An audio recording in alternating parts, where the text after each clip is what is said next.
നമസ്കാരം. പുതിയൊരു വീഡിയോയിലേക്ക് എല്ലാവർക്കും സ്വാഗതം. ബിഗ് ബോസ് സീസൺ 7 റിവ്യൂ, അതുപോലെ തന്നെ 15-16 എപ്പിസോഡിൻ്റെ നമുക്ക് റിവ്യൂ കേൾക്കാം. എന്തായാലും ഇന്നലെ ഒരു പൊരിക്കുന്ന ഒരു കിടുക്കാച്ചി, ഒരു കിടു എപ്പിസോഡാണ് ഇന്നലെ ഏഷ്യാനെറ്റും ബിഗ് ബോസും കൂടി നമുക്ക് തന്നത്, പ്രേക്ഷകർക്ക് തന്നത്. എന്തായാലും ഒരു ചൂടും ചൂരൊക്കെ ഉണ്ടാവട്ടെ, എന്നാലല്ലേ ബിഗ് ബോസ് ഇറക്കിയ കാശ് മുതലാക്കാൻ പറ്റുള്ളൂ. പോരാത്തതിന് ഓണക്കാലാണ്, പ്രേക്ഷകരെ കൊണ്ടുവരണം, ഒരുപാട് ബാധ്യതകളൊക്കെ ഉണ്ട് ബിഗ് ബോസിന്. അപ്പോൾ ഇന്നലത്തെ എപ്പിസോഡ് എന്തായാലും ഉള്ള മത്സരാർത്ഥികളൊക്കെ വെച്ചിട്ട് അവരൊക്കെ എന്തായാലും പൊളിച്ചു. ഇന്നലത്തെ കാര്യങ്ങൾ എന്താന്ന് പറഞ്ഞു കഴിഞ്ഞാൽ അനുമോളാണ് കലക്കിയത്. അനുമോള് ആകെ കത്തി പടർന്നിരിക്കുക. കാരണം എന്താണെന്ന് വെച്ചിട്ടുണ്ടെങ്കിൽ അനുമോൾക്ക് ശരിക്ക് നമ്മുടെ അനീഷ്, അതുപോലെ തന്നെ ശാരിക, അതുപോലെ തന്നെ നൂറ, ആര്യൻ, പിന്നെ ശരത്ത്, അപ്പാനി, അക്ബർ എല്ലാവരും ഉണർന്ന് കളിച്ചിരിക്കുന്നു ഇന്നലെ. അതുകൊണ്ട് ഉണർന്ന് കളിച്ച കാരണം എന്തുണ്ടായി, എപ്പിസോഡിന് നല്ല ഒരു ഇതുണ്ടായി. നമുക്കൊരു ടെമ്പോ എന്ന് പറയില്ലേ, അങ്ങനെ ഒരു ടെമ്പോ അവരൊരു ശരിക്ക് കീപ്പ് ചെയ്തു. 1.5 മണിക്കൂർ ശരിക്കും അത് കീപ്പ് ചെയ്തു. ഇപ്പോൾ ഇവിടുത്തെ പ്രശ്നം എന്താണെന്ന് വെച്ചിട്ടുണ്ടെങ്കിൽ നമ്മുടെ അപ്പാനി ശരത്താണ് ഇപ്പോഴത്തെ ഏറ്റവും വലിയ തലവേദന. കാരണം എന്താ വെച്ചിട്ടുണ്ടെങ്കിൽ ബിൻസി റേഡിയോ ജോക്കി ബിൻസി ഇവിടുന്ന് പുറത്താവാൻ കാരണം ഈ അപ്പാനി ശരത്താന്നുള്ളത് നമ്മുടെ അനുമോൾ അങ്ങോട്ട് വെട്ടി തുറന്ന് പറയണം. ഇത് കേട്ടോട് കൂടിയിട്ട് നമ്മുടെ അപ്പാനി ശരത്തിൻ്റെ ആകെ കൺട്രോൾ പോകണം. അതുമല്ല, അവിടെ അടുക്കളയിൽ വെച്ചിട്ടുണ്ടാവുന്ന ആ ഒരു പ്രശ്നം, അടുക്കളയിൽ ഒരു ഇഷ്യൂ ഉണ്ടാവുന്നുണ്ട്. ആ ഇഷ്യൂ കൂടി കൊണ്ടുവന്നിട്ട് ഇങ്ങോട്ട് ഇവർ രണ്ടുപേരും അങ്ങോട്ടും ഇങ്ങോട്ട് അടിക്കുകയോ എന്നുള്ള വരയിലെത്തി. അത് നമുക്ക് ഒരു നല്ലൊരു ടെമ്പ നിൽക്കുന്ന ഒരു സംഭവമാണ്. പക്ഷേ അതൊക്കെ ഉണ്ടായാലും പിന്നെ ലാസ്റ്റ് എന്താണെന്ന് വെച്ചിട്ടുണ്ടെങ്കിൽ നമ്മുടെ അനുമോള് ചെയ്തത് ശരിയല്ല. കാരണം എന്താ വെച്ചിട്ടുണ്ടെങ്കിൽ അപ്പാനിയെ കാല് പിടിക്കുന്നു, അപ്പാനിയോട് തെറ്റ് പറയുന്നു, അപ്പാനി ആശ്വസിപ്പിക്കുന്നു. ഇതൊന്നും ബിഗ് ബോസിന് ചേർന്നതല്ല. അതൊക്കെ എന്താ വെച്ചിട്ടുണ്ടെങ്കിൽ നമ്മൾ ഒരു സ്റ്റാൻഡിൽ നിൽക്കുമ്പോൾ നമ്മളായിട്ട് തന്നെ നിൽക്കണം. നമ്മൾ പറഞ്ഞ കാര്യങ്ങൾ നമ്മൾ സത്യമാണ് അത് പറഞ്ഞത്, അതുകൊണ്ട് തല പോയാലും പിന്നെ നമ്മളതിൽ മാറി ചിന്തിക്കരുത്. അതുപോലെ തന്നെയാണ് നമ്മുടെ ഷാനവാസ് ചെയ്യുന്നത് എന്താ, റേഡിയോ ജോക്കി പോയതിൻ്റെ കാരണം ശരത്താണ്. ശരത്തും റേഡിയോ ജോക്കിയായിട്ടുള്ള എന്തോ രഹസ്യ അജണ്ട നമ്മുടെ ഷാനവാസ് കണ്ടു. ആ ഷാനവാസ് അതങ്ങോട്ട് അപ്പാനിയോട് പറയാം, ഞാനിത് പറയാത്തത് എന്താണെന്ന് വെച്ചിട്ടുണ്ടെങ്കിൽ നിനക്കൊരു കുടുംബമുണ്ട്, നിൻ്റെ കുടുംബം കലങ്ങിപ്പോവും, അതുകൊണ്ടാണ് ഞാനിത് പറയാത്തത്.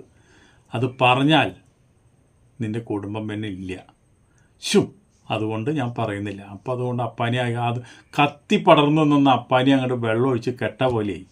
അപ്പോൾ എന്തൊക്കെയോ നമുക്ക് ലൈവിലും അതുപോലെ തന്നെ OTTയിലൊക്കെ കാണാത്ത എന്തൊക്കെയോ സംഭവങ്ങൾ 2 ആഴ്ചയ്ക്കുള്ളിൽ അപ്പാനി ശരത്തിൻ്റെ ഉള്ളിലും ഈ റേഡിയോ ജോക്കി ബിൻസിയുടെ ഇടയിലും നടന്നിട്ടുണ്ട് എന്നുള്ളത് സത്യമാണ്. അപ്പോൾ ഇതൊക്കെ കണ്ടിട്ടായിരിക്കാം ഒരു കുടുംബം ഇനി ബിഗ് ബോസ് മുഖേന കലങ്ങണ്ട എന്ന് വിചാരിച്ചിട്ടായിരിക്കാം ഈ ബിൻസിയിലും വോട്ട് കുറവുള്ള ആ മത്സരാർത്ഥിനെ അവിടെ നിർത്തിക്കൊണ്ട് ബിൻസിനെ ഔട്ടാക്കിയത്. അപ്പോൾ ഇവരൊക്കെ പോകുന്നത് ബന്ധങ്ങൾ ഉണ്ടാക്കാനാണോ? അതാണ് ഞാൻ ചോദിക്കുന്നത്. ഇവരൊക്കെ ബന്ധനങ്ങളും ഉണ്ടാക്കി അവിടെ കിടന്ന് ഒരു കല്യാണം കഴിച്ച് ഇനിയും കല്യാണം കഴിക്കാനാണ് അവിടേക്ക് പോണത്, അല്ലെങ്കിൽ അവിടേക്ക് വായി നോക്കാനാണ് പോണത്? സ്വന്തമായി കളിച്ച് 10 രൂപ ഉണ്ടാക്കി അതിൻ്റെ ഒരു പേരെടുത്ത് നല്ല രീതിയിൽ നല്ല ഒരു മനുഷ്യനാണെന്നുള്ളത് വരുത്തി തീർക്കാൻ നല്ലതല്ലേ? ഒരു മിനിറ്റ്. അപ്പോൾ ഒരു ചുമയാണ്, അതൊക്കെ നമുക്കുള്ളതല്ലേ. എനിക്ക് ഇന്നലത്തെ എപ്പിസോഡ് കണ്ടപ്പോൾ ഒരാളുടെ കാര്യത്തിനെ കുറിച്ച് വളരെ കഷ്ടം തോന്നി. ആരാണ്? അനീഷിനെ ഇന്നലെ നമ്മൾ ക്യാമറയിൽ കണ്ടേ ഇല്ല.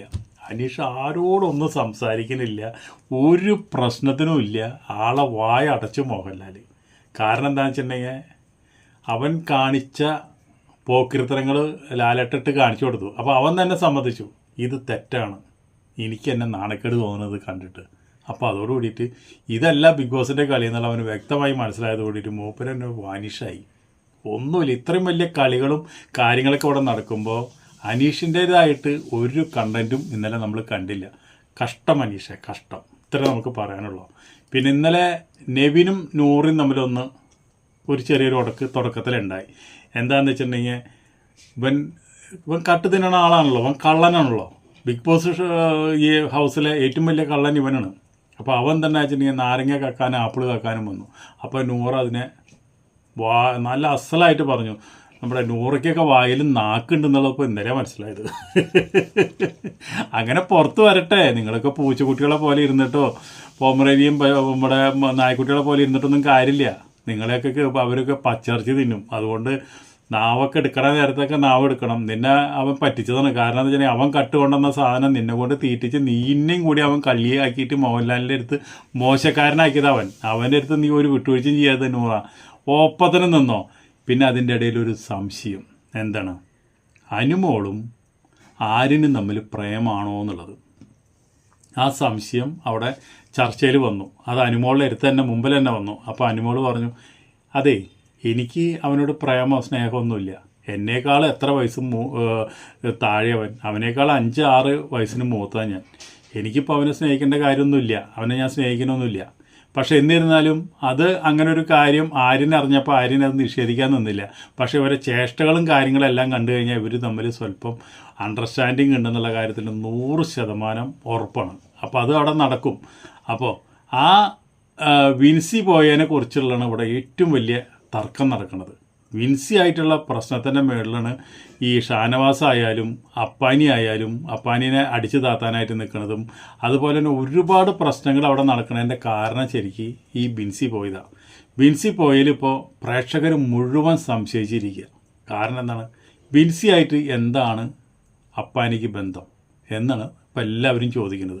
അതുകൊണ്ടാണല്ലോ ഇപ്പോൾ നമ്മുടെ ഷാനവാസ് പോലും കണ്ട കാര്യം അവിടെ ഒരു ഭൂമികുലുക്കം പോലെ അവിടെ ഉണ്ടായത് അപ്പാനിയുടെ അടുത്ത്.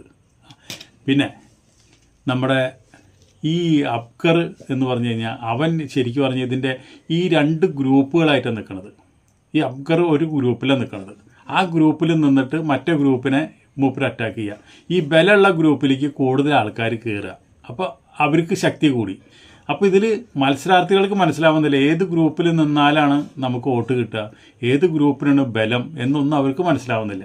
അവരതുകൊണ്ട് എങ്ങനെയൊക്കെയാണ് കളിക്കേണ്ടത്, ഏതൊക്കെയാണ് കളിക്കേണ്ടതെന്നൊക്കെ ഭയങ്കര ഡൗട്ടായിട്ടിരിക്കുക. കാരണം എന്താ വെച്ചാൽ മോഹൻലാൽ വന്നിട്ട് ഇത്രയൊക്കെ പറഞ്ഞപ്പോൾ പല കാര്യങ്ങളും പുറത്തെ കാര്യങ്ങളും മുഴുവൻ മോഹൻലാൽ ഒരുവിധമൊക്കെ പറഞ്ഞും പറയാതെയും മൂപ്പരൊക്കെ ഇവിടെ എല്ലാവരും ധരിപ്പിച്ചിട്ടുണ്ട്.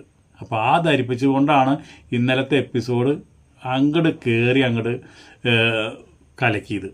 അപ്പോൾ പിന്നെ അബ്കർ ഒരു കാര്യം ഉണ്ടായി. എന്താണെന്ന് വെച്ചിട്ടുണ്ടെങ്കിൽ അബ്കർ വന്നിട്ട് ഈ നമ്മുടെ ഈ ഹിന്ദിക്കാരിനെ ഗിസേലിനെ ഇവിടെ ഇടയ്ക്ക് നോക്കുന്നുണ്ട്. ഗിസേലിൻ്റെ സൗന്ദര്യം നോക്കുന്നുണ്ട്. ഗിസേലിനെ കണ്ടു കഴിഞ്ഞാൽ ഭയങ്കര ഒരു ചൂളിയ നോട്ടം നോക്കുന്നുണ്ട്. ഇതൊക്കെ നോക്കുന്ന കണ്ടപ്പോൾ ഇതൊന്നും കണ്ടപ്പോൾ നമ്മുടെ ശരിക്ക് ഷാനവാസിന് പിടിച്ചില്ല. ഷാനവാസിന് അവിടെ പെണ്ണുങ്ങളെ ആരെങ്കിലും നോക്കണതോ അല്ലെങ്കിൽ പെണ്ണുങ്ങളെ ഇവരെ കമൻ്റ് അടിക്കുന്നതോ അല്ലെങ്കിൽ പെണ്ണുങ്ങൾ അവരെ അടുത്ത് കൂടുതൽ സംസാരിക്കുന്നതൊന്നും ഷാനവാസിന് പിടിക്കില്ല. ഷാനവാസ് വന്നിട്ട് പതുക്കെ വന്നിട്ട് ഗിസേലിനോട് പറഞ്ഞു, അതേ ഗിസേലെ, നിന്നെ ഇവിടെ അബ്കറെന്ന് പറഞ്ഞവൻ നിന്നെ വളരെ രൂക്ഷമായി നിൻ്റെ സൗന്ദര്യം ആസ്വദിക്കുന്നുണ്ട്. നീ ഇങ്ങനെ ആൾക്കാർക്ക് തുടയും കാണിച്ച് എല്ലാം കാണിച്ചുള്ള ഡ്രസ്സ് ഇട്ട് കിടക്കുമ്പോൾ അവൻ വല്ലാണ്ട് നിന്നെ സൂക്ഷിച്ച് നോക്കുന്നുണ്ട്. അപ്പോൾ അതുകൊണ്ട് നീ ഡ്രസ്സിൻ്റെ കാര്യത്തിലൊന്ന് സൂക്ഷിക്കണം. കാരണം എന്താണെന്ന് വെച്ചിട്ടുണ്ടെങ്കിൽ ഇവിടെ മലയാളി പ്രേക്ഷകർ എന്ന് പറഞ്ഞു കഴിഞ്ഞാൽ അവർ കുടുംബ പ്രേക്ഷകരാണ്. ഇങ്ങനെ വസ്ത്രമില്ലാത്ത ആൾക്കാരെ കണ്ടു കഴിഞ്ഞാൽ അവർ നിങ്ങൾക്ക് വോട്ട് ചെയ്യില്ല. അപ്പോൾ അവൾ പുല്ല് വലിയായിട്ട് അവൾ കണക്കാക്കി. അവൾ ഒറ്റ ഡയലോഗാണ് പറഞ്ഞുള്ളൂ, അതേ ഷാനവാസ് ഇപ്പം എന്നെ നോക്കുന്നുണ്ടല്ലോ, ദേഷ്യത്തോട് കൂട്ടിയിട്ട് എന്നെ നോക്കുന്നത്, അതുപോലെ തന്നെ അബ്കർ എന്നെ നോക്കുന്നത് സന്തോഷത്തോട് കൂടിയിട്ടാണ്. അപ്പോൾ അതുകൊണ്ട് അവൻ നോക്കിയോട്ടെ, എനിക്ക് അവൻ നോക്കുന്നത് ഇഷ്ടമാണ്. എനിക്കങ്ങനെ ആണുങ്ങൾ ഡബിൾ മീനിങ്ങിൽ നോക്കണത് എനിക്കിഷ്ടമാണ്. എൻ്റെ ശരീരം നല്ലതായ കാരണമാണല്ലോ അവരും നോക്കുന്നത്. അവരും നോക്കട്ടെ. എനിക്ക് എൻ്റെ ശരീരം പുറത്ത് കാണിക്കുന്നതിൽ എനിക്ക് അവരെ ആസ്വദിപ്പിക്കുന്നതിലൊന്നും ഒരു കുഴപ്പമില്ല. ആണുങ്ങളാകുമ്പോൾ നോക്കും. അതുകൊണ്ട് ഷാനവാസ് അതിനെ പറ്റി പേടിക്കണ്ട കേട്ടാ എന്ന് പറഞ്ഞിട്ട് പുല്ലു അലയായിട്ട് തട്ടി കളഞ്ഞു. ഷാനവാസ് എന്നായി. ഏത് ലോകത്താണ് ഷാനവാസ് നീയൊക്കെ ഇപ്പോൾ ജീവിക്കുന്നത്? ഇന്നത്തെ കാലത്താണോ? നീ മുമ്പ് തന്നെ ഗിസേലിൻ്റെ പ്രൊഫൈലൊന്നും എടുത്ത് നോക്കുക. ഗിസേൽ ഭയങ്കര ശരീരം എത്ര കാണിക്കാൻ പറ്റുമോ അത്രയും കാണിക്കാൻ വേണ്ടി തയ്യാറായി നടക്കുന്ന ഒരു മോഡലാണ്. അപ്പോൾ അങ്ങനെയുള്ളൊരു മോഡലിനോട് ഇവിടെ അതുപോലെ ഹിന്ദി ബിഗ് ബോസിലെ വൈൽഡ് കാർഡായിട്ടുള്ള എൻട്രി ചെയ്തിട്ടുള്ള ഒരു ആളാണ്. ആ ആളോട് പോയിട്ട് നീ പോയിട്ട് ചെന്ന് മലയാളി പ്രേക്ഷകരെ അടുത്ത് നിൻ്റെ ഈ ഡ്രസ്സ് കണ്ടു കഴിഞ്ഞാൽ ദഹിക്കില്ല മോളെ എന്ന് പറഞ്ഞു കഴിഞ്ഞാൽ വല്ല കാര്യമുണ്ടോ? എത്ര മലയാളി പ്രേക്ഷകർക്ക്, ലക്ഷക്കണക്കിന് മലയാളി പ്രേക്ഷകർക്ക് അവളുടെ ഡ്രസ്സ് ഇത്തിരി ഇറക്കം കുറഞ്ഞാലും ഇനിയിപ്പോൾ എന്തെങ്കിലുമൊക്കെ കാണിച്ച് നടന്നാലും സന്തോഷമാണ്, ഒരു പ്രശ്നവുമില്ല. ഇവിടെയുള്ള കുടുംബങ്ങൾക്കും പ്രശ്നമൊന്നുമില്ല. എന്താ വെച്ചാൽ അതിനേക്കാളും വൾഗറായിട്ട് റോട്ടിൽ കൂടെ പെണ്ണുങ്ങൾ ഇട്ട് നടക്കുന്നത്. അപ്പോൾ അത് വെച്ച് നോക്കുമ്പോൾ ഒരു TV ഷോയിൽ ഇതിപ്പം കാണിക്കുന്നതുകൊണ്ട് എന്താ, അത് കാണാൻ ഇഷ്ടമുള്ളവർ കാണട്ടെ. ഷാനവാസ്, നിനക്കെന്തിനാ കുരു പൊട്ടണ്? നീ നിൻ്റെ കാര്യം നോക്കിയാൽ പോരെ. അപ്പോൾ അങ്ങനെ ഇന്നലെ എപ്പിസോഡൊക്കെ നല്ല ചുടുകഞ്ഞി ആയിട്ടുണ്ട്. അപ്പോൾ അതുകൊണ്ട് ഇനി ഇവിടെ ഞങ്ങളുടെ എല്ലാം നല്ല രീതിയിൽ പോവും എന്ന് വിചാരിച്ചുകൊണ്ട് നമുക്ക് ഈ റിവ്യൂ ഇവിടെ നിർത്താം. അടുത്ത റിവ്യൂ ആയിട്ട് വീണ്ടും വരാം. അതുവരെ നിങ്ങൾക്ക് എല്ലാവർക്കും നന്ദി, നമസ്കാരം.